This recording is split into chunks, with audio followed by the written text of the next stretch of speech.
Hi everyone and welcome to Just Love. My name is Paula and I'm here with Judy. Hi Judy. Hi Paula, hi everyone. Today Judy will read two messages for you. The first one is entitled A Spring of Sweet Water and the second is entitled The River. Both of these messages have very powerful analogies, so put your feet up and listen intently. These two beautiful messages guarantee you joy. Thanks Paula. Okay, first one, a spring of sweet water. The spiritual essence of your being may be likened to a spring of fresh sweet water flowing beneath an enclosing layer of rock. This rock represents the conscious mind.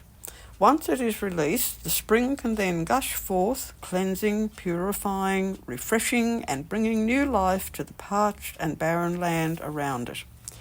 Just as the mountain stream ever flows towards the sea, so does your soul flow always towards reunion with the oneness of Source that you call God. The emotions and earthly desires which entangle you in the web of mortal life must eventually be left behind. Do not allow any material possession or fellow creature to hold you back from spiritual progress and soul evolvement. This is the most important goal in your human existence, and the only reason why you inhabit a physical body on the earth plane. Everything else is secondary and must eventually be put aside. This is not to say that you should not have family and friends around you to love and care for, a home to live in, food to eat, and clothes to wear. You live in a physical world of matter, and these things are necessary for your existence, well-being, and spiritual growth. In fact, if you are lacking these basic necessities of life, your spiritual progress may be held back and your soul growth stunted. All we are saying is that you must try to practice non-attachment. In other words, don't allow your possessions and the satisfying of your physical desires to be your whole reason for living. Just as an eagle must be free to soar and fly across field and forest, not enclosed by the walls and roof of an enclosure, so must your soul be free and not tied down by earthly emotions and desires, for these will create walls around you and imprison you as surely as a bird is imprisoned in a cage. Though the cage may be of the purest gold and studded with the most precious gems, surely freedom is more valuable than all the gold and diamonds in the world. The second message, entitled The River, came through on the 8th of May 1989. It was given to me by a tall Grey Mantid teacher by the name of Jarnabas, who I didn't get to meet properly until quite a few years later when she stepped in to assist one of my friend Helene Kay's children when he was having very full-on ET contact and suffering a lot of fear. She connected with him energetically through their palm chakras, which connect into heart-love energy through the heart meridians, which run down our arms. Once this connection was made, his fear immediately ceased. Okay, the teaching, the river. The progress made by a soul through its many physical incarnations may be likened to the course of a mighty river in the journey from its source high in the mountains to its final merging with the waters of the ocean. Sometimes its way is easy through pleasant fields and cool forests, while at other times it is made difficult by rocks and boulders which interrupt the smoothness of its flow. In some places a dam may be built to block its progress, but eventually it will overflow or else break down the barrier and continue upon its journey unimpeded. Both soul and river must be adaptable, allowing their course to change sometimes, to make their way around obstacles which bar their path.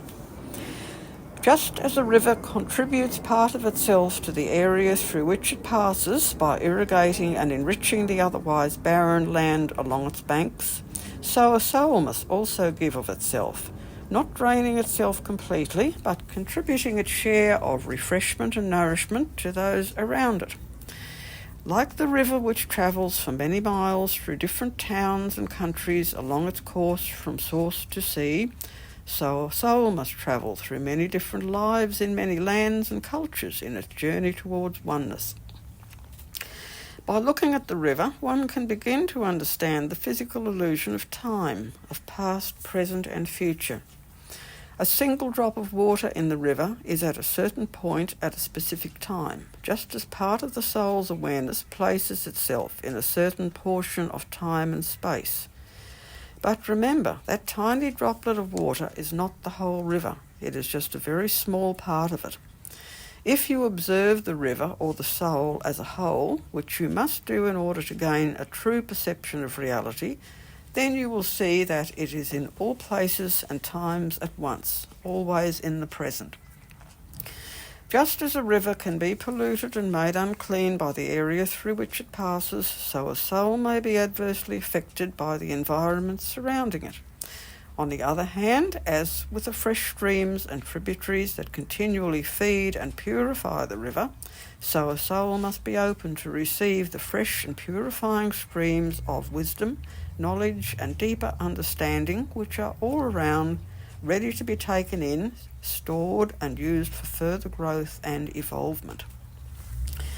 At its first emerging from the God source, a soul may be likened to the tiny trickle of a pure mountain spring in its innocence and simplicity. As it progresses through lifetimes and cycles of learning upon many diverse levels of universal existence, it takes on more and more strength and substance, with layers of wisdom, experience and consciousness building up around and within it, until it is strong and certain in its course, like a mighty river. Through all of these varying life experiences and facets of learning, it is moving ever onwards, sometimes slowly, sometimes quickly, sometimes encountering obstacles in its path, which, by slowing its progress, only serve to make it stronger. Other times it moves easily along, with its way clear. On occasions, just like the changing course of a meandering river, it will seem to be going backwards, but in reality it is still progressing in its own way, in its own time, to eventually merge back into and become part of the oneness of divine consciousness, just as a river merges into and becomes part of the ocean. That's beautiful. Thanks so much, Jude. They're lovely messages and so full of information and guidance. If you want to read more of this material, Judy's books are available from Amazon and can be ordered via links on her website listed below. Her books are Human by Day, Zeta by Night, followed by the Zeta Message, then Extraterrestrial Presence on Earth, Lessons in History, and my two most recent books, both Kindle editions and both also available in German, An Interview with an Alien, Comments by an Undercover ET, and Cosmic Spirituality, Blending Religion and Science in Oneness from an Off-Planet Perspective. Thanks, Jude, and thanks everyone for listening. Please share, like and subscribe. Sending you all much love and bye for now.